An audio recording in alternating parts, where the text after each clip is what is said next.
Teacher എന്താ എന്താ താമസിച്ചേ? Teacher സ്കൂളിൽ നിന്ന് വന്നപ്പോ താമസിച്ചു. കേറി വാ ഇങ്ങോട്ട്.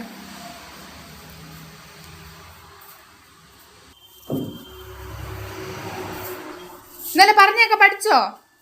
പഠിച്ചു. എല്ലാം അറിയാമോ? ഇല്ലേ, ഞാൻ ക്വസ്റ്റ്യൻ ചോദിക്കാം. എല്ലാം പഠിച്ചല്ലോ അല്ലേ? പാത്തുമ്മയുടെ ആടിന്റെ പേര് പറ. എന്താ? പെട്ടെന്ന് പറ അങ്ങോട്ട്. പാത്തുമ്മയുടെ ആടിന്റെ പേര് അമ്മു.